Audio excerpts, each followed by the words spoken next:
आपके बीच आज उपस्थित हैं प्रत्याशी के रूप में अमरीश चंद पांडे जी, जिलाध्यक्ष जनाब इंतखाब आलम साहब मेरे साथ आए हैं, जो अल्पसंख्यकों की मजबूत आवाज बनकर उभरे हैं। हमारे अंसारी साहब जो विधायक हैं कानपुर कैंट से, प्रमोद पांडे जी जो हमारे पूरे उत्तर प्रदेश के कांग्रेस के सेवा दल के चीफ हैं, वरिष्ठ नेता और मेरे पुराने साथी भाई राजकुमार सिंह जी, संचालन कर रहे हैं भाई नंद किशोर सिंह जी, ब्लॉक अध्यक्ष सुरेंद्र राजभर जी, शैलेश शाही, तो काम चल जाएगा। सर झुका के आपका अभिनंदन कर लेता हूं, जिनका नाम नहीं लिया उनसे क्षमा भी मांग लेता हूं। साथियों, मैं यहां किसी साधारण प्रत्याशी के लिए नहीं आया, मैं आपको एक वाकया सुनाऊंगा। मैं विधानसभा में नेता था। नेता की जिम्मेदारी होती है हर विषय पे किसी को बुलवाओ। अमरीश चंद पांडे जी मऊ के बारे में कुछ बोलना चाहते थे। मैंने कहा बोलिए। मैं आगे बैठा था, ये मिश्रित हो पीछे बैठे थे दूसरी कतार में। जब ये बोलने लगे तो थोड़ी देर तो मैंने सुना, फिर मुझसे रहा नहीं गया, मैंने घूम कर देखा इनकी तरफ। मैंने कहा तो कोई सरस्वती का पुत्र बोल रहा है और पूर्वांचल की आवाज उठा रहा है। उस दिन से मेरा गाढ़ा नाता, और मैं आपसे कहूं कि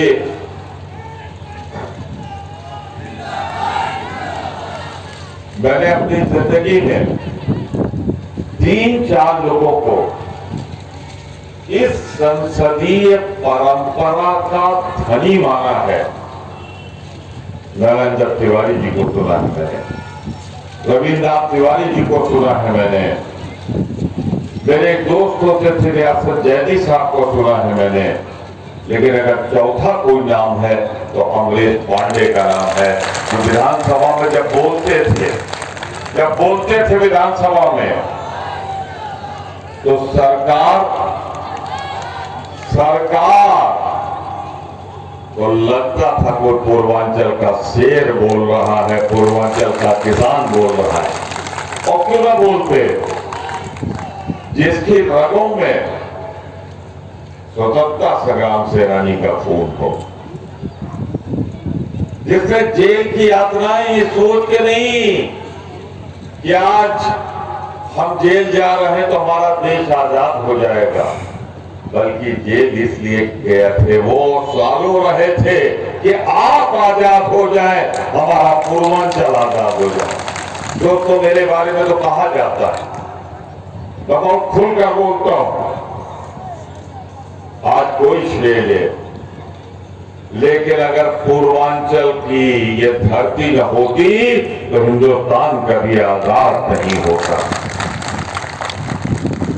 याद करो अपना इतिहास, जब भाजपा वाले माफी मांग कर, ये तो थे ही नहीं, पैदा नहीं हुए थे, इनके संगठन थे, लिख कर माफी मांग रहे थे अंग्रेजों से, तब तिरंगा लेकर पांडे जी जैसे स्वतंत्रता संग्राम सेनानी अंग्रेजों की फौज के सामने खड़े हो गए। अरे उस समय कोई बहन ये नहीं कहती थी कि मेरे भाई तुम मत लड़ो बरतानिया हुकूमत से, मैं राखी किसको बांधूंगी। उस समय बहन ये कह के विदा करती थी कि भाई चले जाओ लड़ो अंग्रेजों के खिलाफ। इसी पूर्वांचल की धरती की बहन कहती थी, अगर तुम लौट के भी नहीं आओगे तो मुझे फख्र होगा कि मैं उस भाई की बहन हूं जिसने देश की आजादी के लिए सब कुर्बान किया। उस समय माएं रोती नहीं थी जब पूर्वांचल का कोई बेटा शहीद होता था, वो कहती थी मेरी कोख धन्य हो गई जो मैंने ऐसा बेटा किया। और उस समय लड़ाई कौन लड़ रहा था? यही तिरंगा, कांग्रेस और अंग्रेज तो दलाल बन गए थे, अंग्रेजों के दलाल ये भाजपा के जो संगठन, गांधी जी, सरदार पटेल, नेताजी सुभाष चंद्र बोस, पंडित जवाहरलाल नेहरू ने हमको आजादी दी। पर मेरे दोस्तों, उस पूर्वांचल की धरती पर अगर मैं आया हूं तो मैं आपसे अपना भाई मांगने आया, एक बुलंद आवाज मांगने आया हूं, एक शेर मांगने आया हूं आपसे, जो विधानसभा में गरजे तो मऊ की धरती ये कह सके कि लखनऊ की विधानसभा में आज मेरा बेटा, मेरा शेर गरज रहा। चुना तो था आपने जिनको, कहां चले गए हो? उनको अपने लिए सत्ता प्यारी थी, संघर्ष नहीं प्यारा, और इसीलिए वो चले गए। आज अमरेश पांडे तब भी आपके लिए लड़ा जब वो विधायक था। जब वो विधायक भी नहीं रहते तो मेरे पास जरूर जाके कहते हैं कि मऊ का ये काम है, आप इसे करा दीजिए।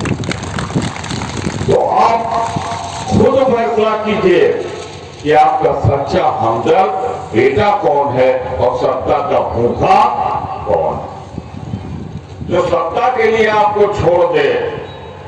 एक वो खून आपके सामने खड़ा है और दूसरी तरफ वो खून खड़ा है राम प्यारे पांडे जी, हमारे विधायक, जिन्होंने अंग्रेजों से लड़ाई लड़ी। वो खून आप राम पांडे जी 4 बार विधायक रहे, वो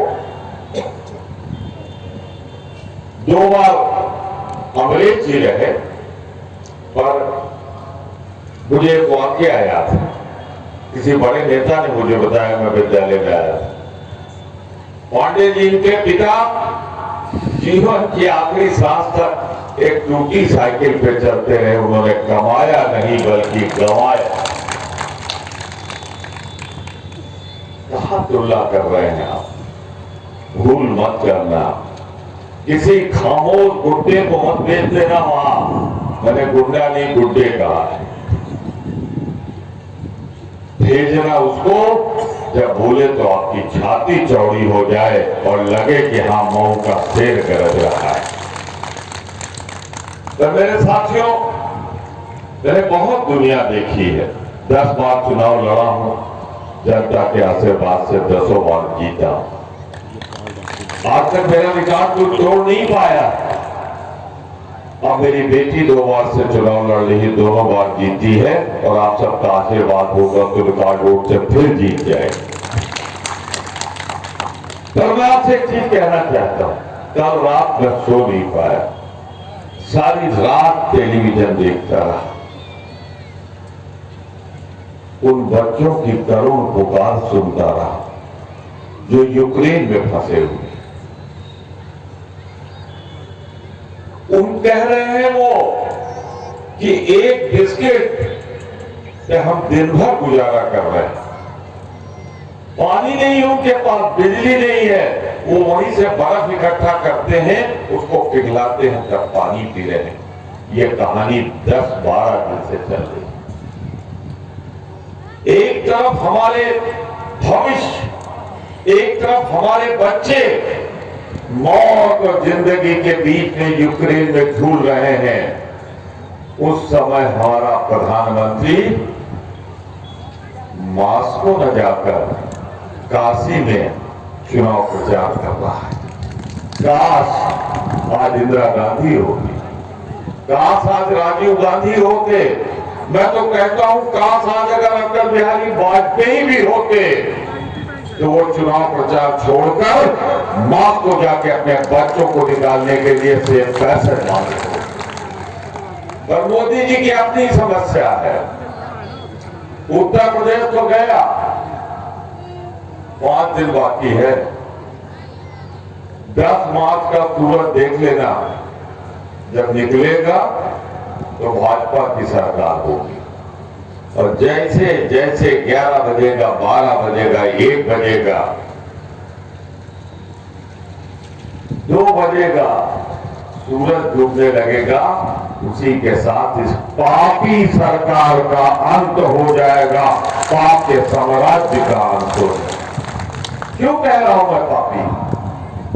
सामान्यतः मैं इतने कड़वे शब्द इस्तेमाल नहीं करता, लेकिन आप ही मुझे बता दो, जो 700 किसानों को मार डाले, रौंद दे उनको गाड़ियों से, ऐसी सरकार को अगर मैं पापी नहीं कहूंगा तो मैं अपना कर्तव्य नहीं निर्वाहित करूंगा। याद रखना, ऊपर भगवान है, परवरदिगार है, और नीचे धरती पर कोई अगर भगवान है तो अन्नदाता किसान है, इसके अलावा कोई दूसरा। 700 लोग मर गए, देश दुनिया में हर जगह घूम के ये चले आए, पर 5 किलोमीटर दूर बैठे किसानों से बात नहीं की।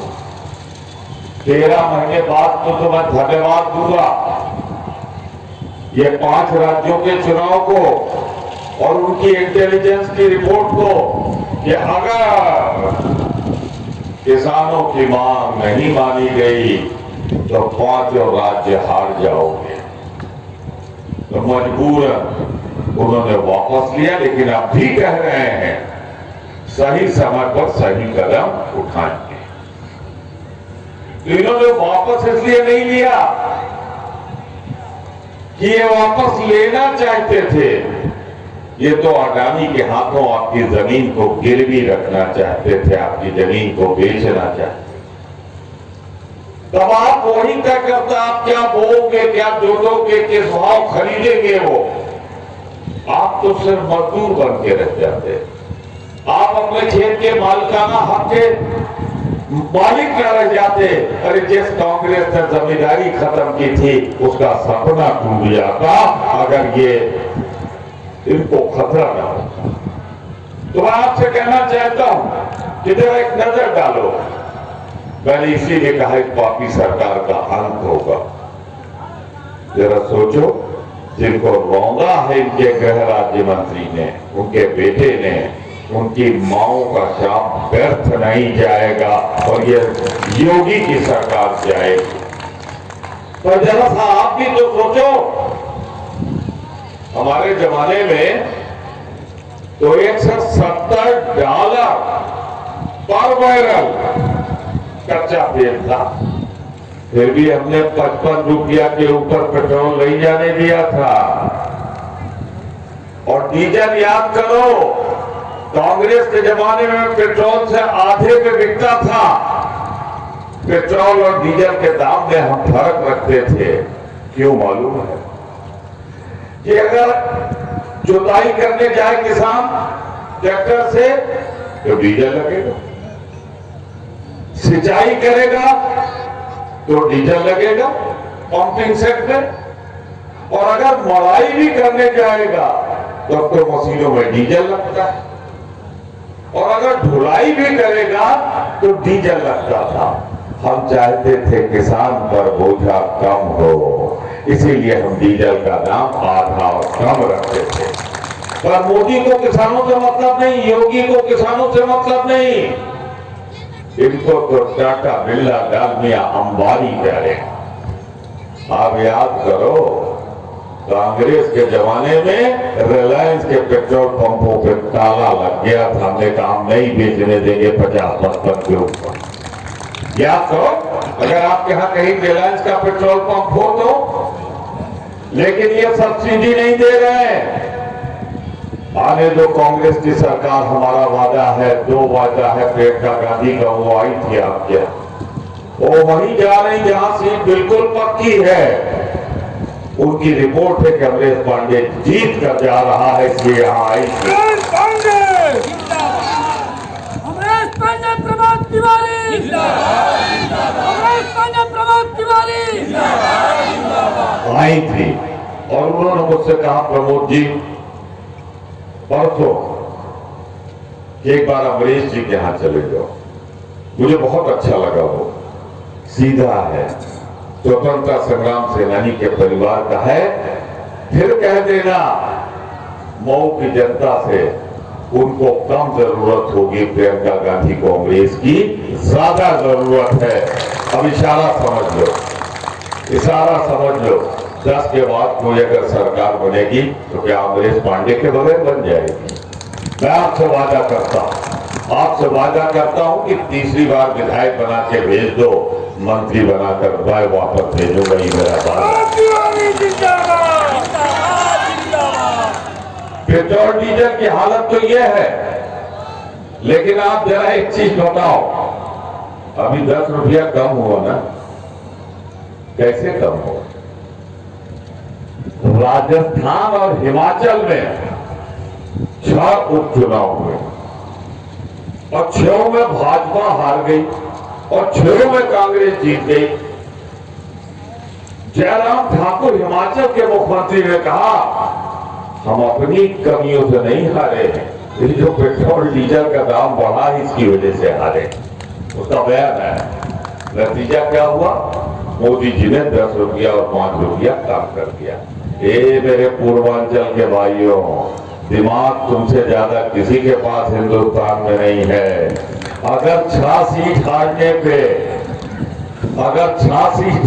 पे 10 रुपया कम हो रहा है तो उत्तर प्रदेश हरा दो, एक 38-35 रुपया कम हो जाए। तिवारी जिंदाबाद।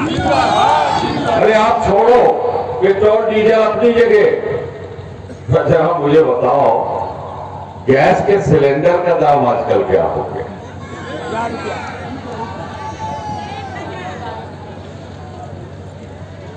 हमारे जमाने में 300 और 1000।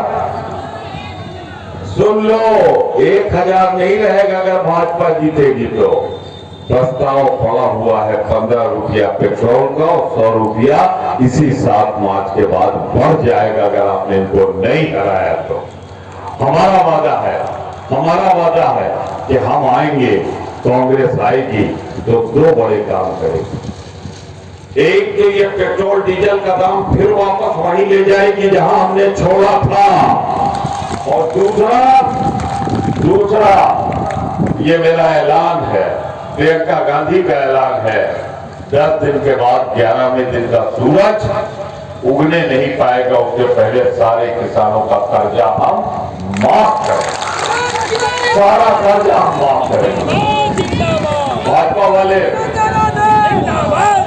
वाले कहते हैं कैसे करोगे? अब इनकी थोड़ा कमजोर हो गई, हाथ सामने दिख गई, उनको बताऊं कैसे करेंगे? अरे वैसे जैसे 2009 में मनमोहन सिंह ने 78,000 करोड़ माफ किया था तो 10-12,000 करोड़। चलिए पेट्रोल डीजल तो गिरा दिया, आपको गैस गिरा दी, जरा बताओ मेरे भैया कड़वा तेल क्या भाव है आजकल? हमारे यहाँ कड़वा तेल कहा जाता है, आपके यहाँ शायद सरसों का तेल कहा जाता है। 220। तब जो किसान बैठे हो जरा कसम खा के बताओ, आपकी सरसों 50-60 से ज्यादा नहीं बिकी। वही तो मैं कह रहा हूं 50-60, तो 50-60 से अगर ज्यादा नहीं बिकी तो ये 220 रुपया में कड़वा तेल कैसे? जानना चाहते हो? चले जाओ गूगल पे, जिनके पास मोबाइल हो। एक है आयन सिंडिकेट और उसका मालिक है अडानी। अडानी ने सारी सरसों आयल सिंडिकेट से खरीद ली और दाम निकाल दिया 180। उसके नीचे बिक ही नहीं सकता। नतीजे के तौर पे आपके यहाँ मधुबन आते आते 10, 15, 20 रुपया तो व्यापारी भी कमाए सकते। हो गया 200। तो गरीब का चूल्हा मारा कि नहीं मारा इस योगी और मोदी ने? गैस महंगी की, कड़वा तेल महंगा किया और गरीबों की हालत तो ये कर दी कि शाम को शर्माती है माँ जब अपने बेटे को पानी में उबली हुई सब्जी परोसती है, इसलिए कि उसकी हैसियत खरीदने की नहीं। और मैं आपसे एक चीज कहना चाहता हूं, ये तो अपनी जगह बात है, जरा आप बताना हमको, आप क्या है कि नहीं मैं नहीं जानता। मैं तो प्रतापगढ़ से आता हूं। आज का जब निकलता हूं रात में तो हमारा किसान लिए लाठी, चाहे जाड़ा हो चाहे बरसात, खेत में डटा। कहा थे भैया चुनौना कब होगी? मैं जरा अपने अवधि में बोल रहा हूँ, समझ जाएंगे आप। तो क्या जो 3-4 महीना दे दिया है, कहा भैया यही लाठी में तेल पियाएगी, आपकी भी योगी और मोदी का काम बताई थी उनका।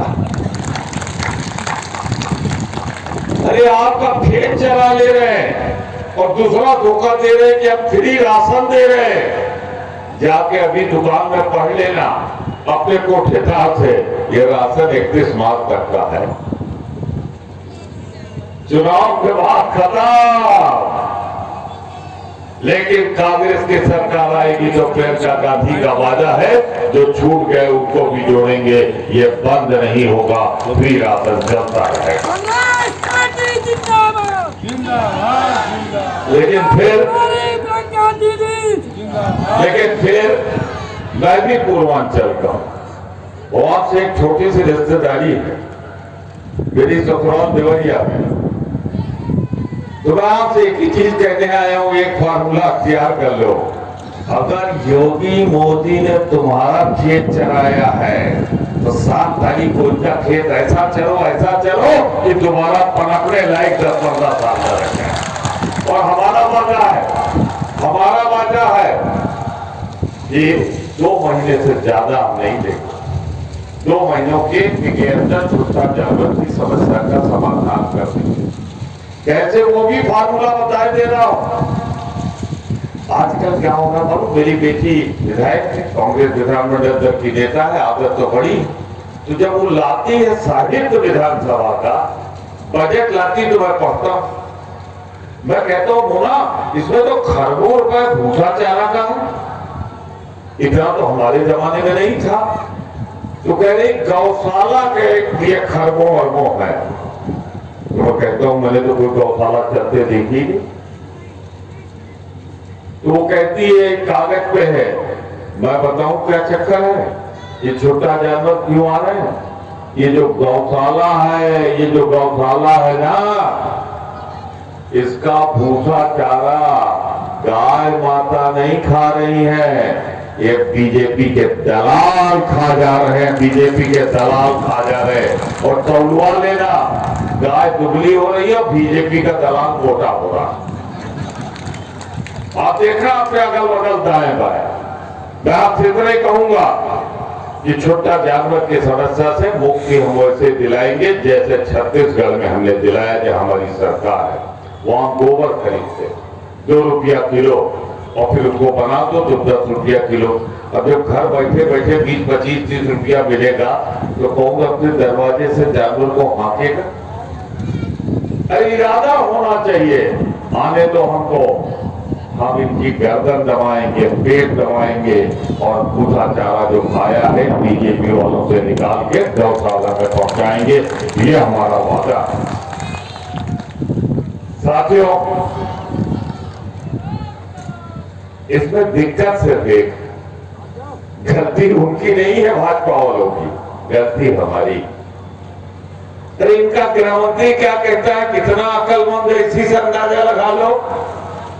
कहता है जब तुम 12वीं पास कर लोगे नौजवानों और इंटर में आओगे तो हम तुमको कंप्यूटर देंगे। हमारे गृह मंत्री भारत सरकार। और मोदी जी क्या करते हैं, पहले एमए करते हैं, डिग्री दिखाते हैं और 2 साल बाद बीए करते हैं। तो जब ये सरकार चलाएंगे तो इनकी हालत यही है। एक स्मृति ईरानी आज तक शिक्षा मंत्री अपनी डिग्री ढूंढ रही, कहीं ढूंढ नहीं पाई। तो ये जब सरकार चलाएंगे तो यही होगा। मैं आपसे साफ साफ कह दूं, बहुत ही खुले शब्दों में कह दूं आपसे, आज हालात इसीलिए है खराब क्योंकि ऐसे प्रधानमंत्री, ऐसे गृह मंत्री हैं। और अगर बुद्धिल और कायर नहीं होते हमारे प्रधानमंत्री जी, इस समय मास्को में बैठ के अपने बच्चों को लेके आ रहे होते, वो यहाँ बैठकर चुनाव प्रचार नहीं कर रहे होते। राजा परिवार अलग होना चाहिए, उसको मालूम होता है पति क्या है, पत्नी क्या है। उसको मालूम है बच्चा जब बीमार होता है तो कैसे रात भर माँ गोद में लिए उसको सुलाती है, दवा दिलाती है। जो सब छोड़ छाड़ के बैठे, एक तो वो है, उनसे मतलब है नहीं दुनिया से, किसी दूसरी दुनिया में रहते हैं। वो एक है जो अपना घर द्वार परिवार ही छोड़ा है। मैंने और घर द्वार परिवार कहा है, घरवाली नहीं कहा है, गलत मत समझना। तो मैं सिर्फ इतना कहना चाहता हूं आपसे कि ये सरकार ऐसी है जैसे कानपुर में इनके अंसारी साहब क्या एक दुकान है लड्डू वाली, उसका नाम है ठग्गू के लड्डू।